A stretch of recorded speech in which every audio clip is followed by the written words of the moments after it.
Good afternoon friends, आप सब कैसे हैं। आई होप आप सब अच्छे होंगे और आप सब मन लगाकर 2024 दिसंबर नेट की तैयारी कर रहे हैं। तो उसके लिए मैं आपके लिए लेकर आई हूँ महाजन पदों से संबंधित कुछ प्रश्न। पिछली वीडियो में मैंने महाजन पद पढ़ाए थे, जिसमें 16 महाजन पद थे और उनकी राजधानियाँ थीं। अगर आप इसको एक बार कर लेंगे तो इससे संबंधित क्वेश्चन अगर एग्ज़ाम में आएगा तो आप कोई भी स्टूडेंट उसको छोड़कर नहीं आ सकता।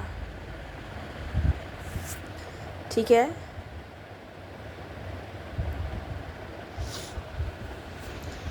तो मैं आपको उनका डिटेल भी बताती रहूँगी थोड़ा थोड़ा। वैसे तो मैंने पिछली वीडियो में बढ़ा दिया था, लेकिन एक बार रिकॉल हो जाएगा। तो स्टार्ट करते हैं हम।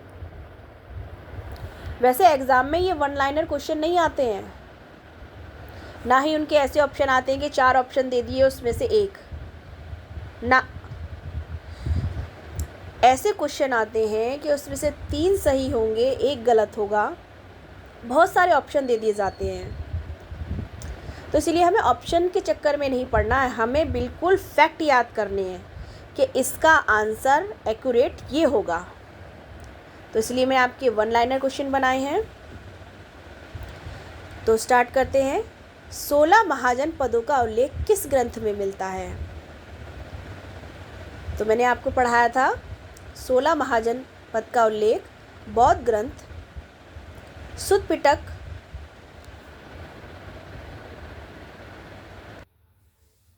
बौद्ध ग्रंथ के सुत्त पिटक के अगुंतर निकाय व महावस्तु में मिलता है। क्वेश्चन 2, बौद्ध ग्रंथ अगुंतर निकाय व महावस्तु में गांधार के स्थान पर किस महाजन पद का उल्लेख है? किस शब्द का प्रयोग किया गया है? किसके स्थान पर? गांधार के स्थान पर। तो गांधार के स्थान पर सीवी महाजन पद का उल्लेख किया गया है। और कंबोज के स्थान पर किसका प्रयोग किया गया है? कंबोज महाजन पद के स्थान पर दर्शाज महाजन पद का उल्लेख किया गया है। किस ग्रंथ में गांधार की जगह योन का उल्लेख मिलता है? किस ग्रंथ में गांधार की जगह योन का उल्लेख मिलता है? तो चुल निधेरा ग्रंथ में गांधार की जगह योन शब्द का उल्लेख मिलता है।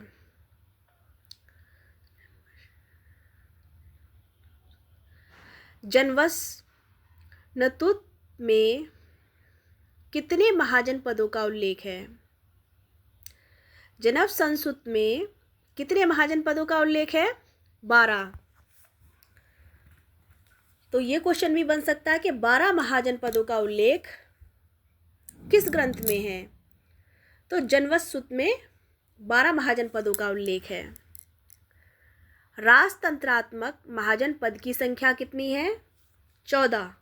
और गणतांत्रिक महाजन पद की संख्या कितनी है? 2। तो गणतंत्रात्मक महाजन पद कौन कौन से हैं? वज्जी और मल। क्लियर? आगे बढ़े। कितने महाजन पद गंगा घाटी के में स्थित थे? तो 10 महाजन पद गंगा घाटी में स्थित थे। सबसे शक्तिशाली महाजन पद कौन से हैं? जो सबसे शक्तिशाली महाजन पद थे उसमें अवंती, मगध, वत्स और कौशल। और इन चारों में भी सबसे शक्तिशाली महाजन पद मगध, और सबसे पहले था बौद्ध धर्म से पहले कौशल, कौशल के बाद मगध। कौन से महाजन पद गंगा घाटी में स्थित नहीं हैं? अस्मक, अवंती, गांधार, कंबोज, चेदी, मत्स्य। ये महाजन पद गंगा घाटी में स्थित नहीं है और इसके अतिरिक्त बाकी के जितने भी महाजनपद हैं वो सब गंगा घाटी में स्थित हैं।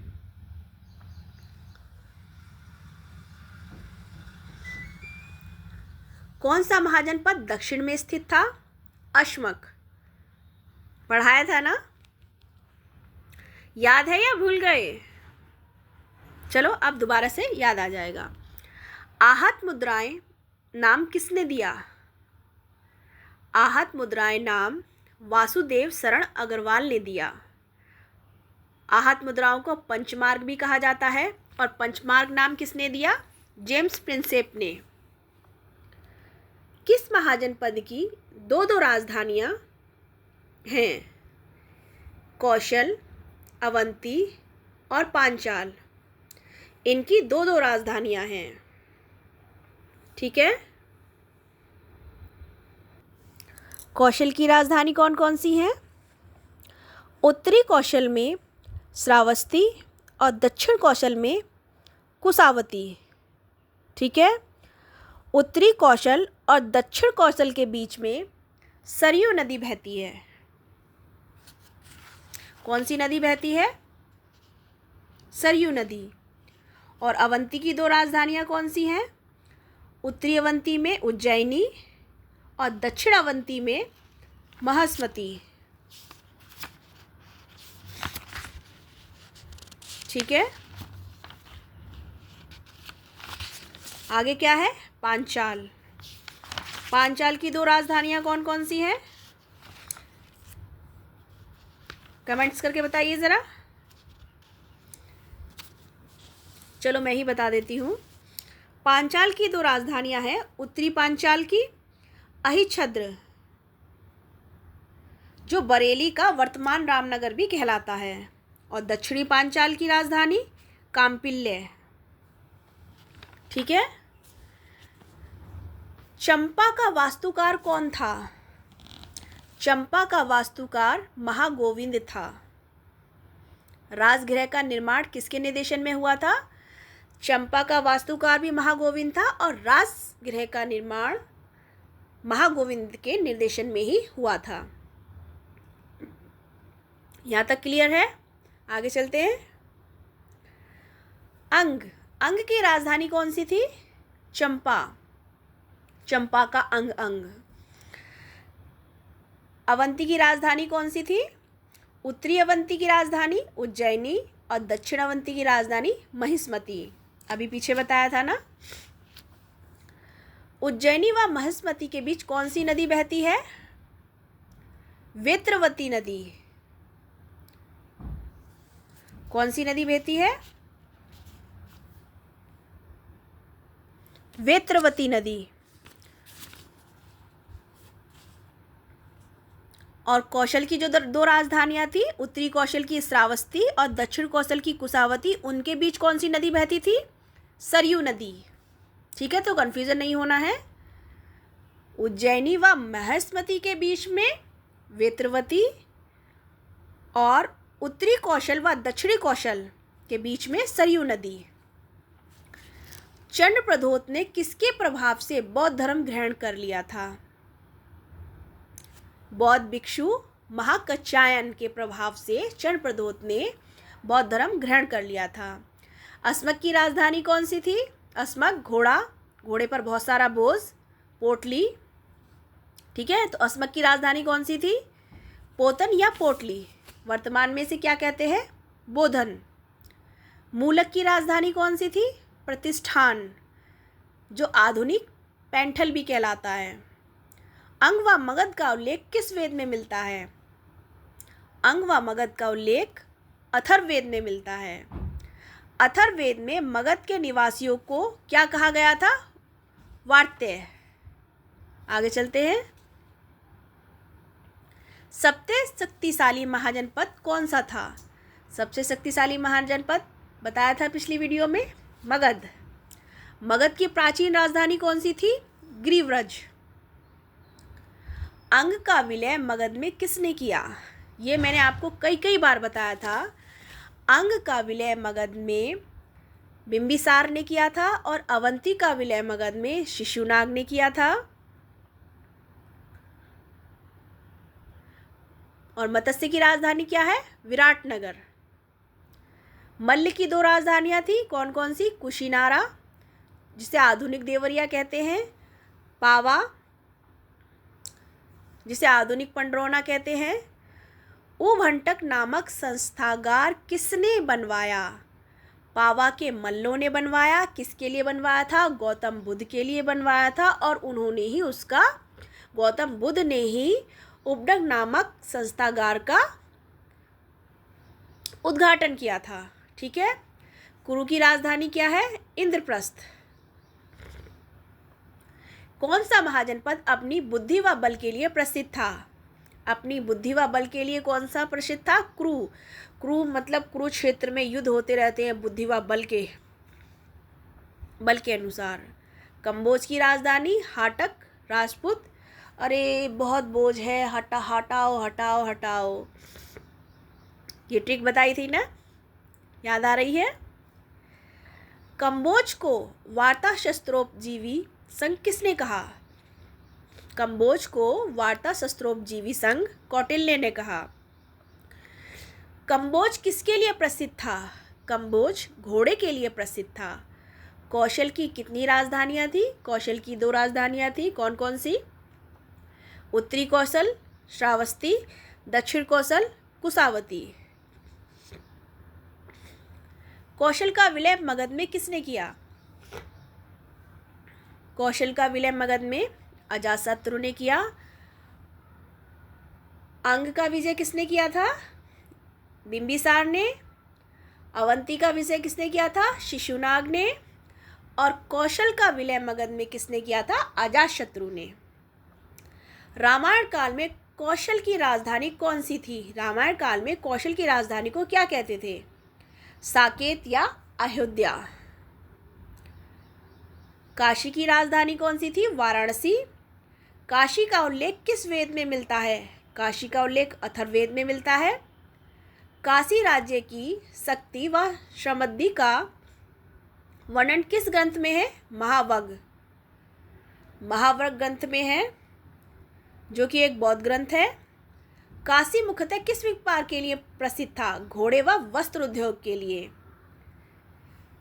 काशी में, मैंने बौद्ध धर्म में पढ़ाया था, काशी में बौद्ध भिक्षुओं के लिए वस्त्र तैयार किए जाते थे।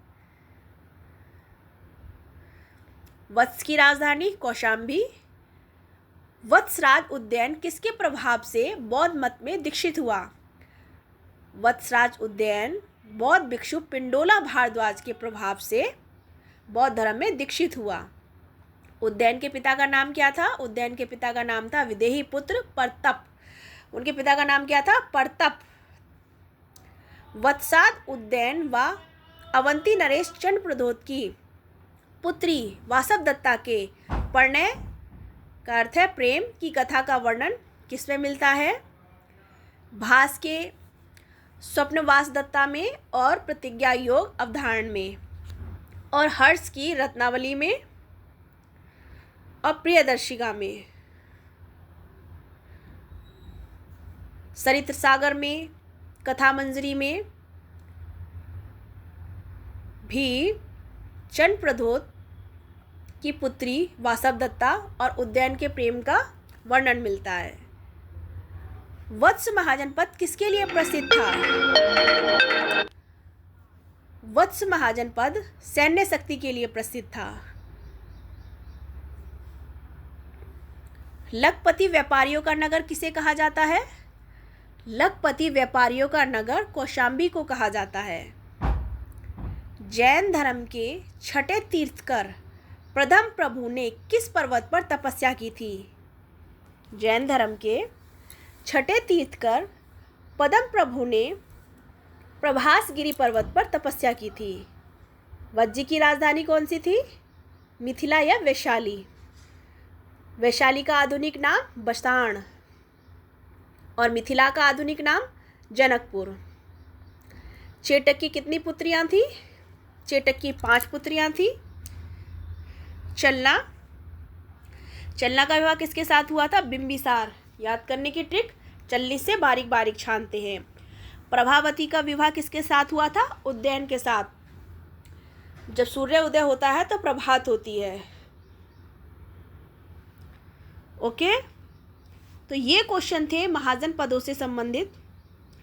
तो अगर आपने एक बार इन्हें कर लिया तो महाजन पद से कोई भी क्वेश्चन आ जाए तो आप उसे छोड़कर नहीं आ सकते। ठीक है, अगर मेरे क्वेश्चन अच्छे लगे हों तो प्लीज़ चैनल को सब्सक्राइब कीजिए, लाइक और कमेंट्स करना ना भूलिए। आपके लाइक करने से, कमेंट्स करने से मुझे मोटिवेशन मिलता है और मैं उतनी ही उत्सुकता के साथ आगे की वीडियो बना सकती हूँ। तो अगली वीडियो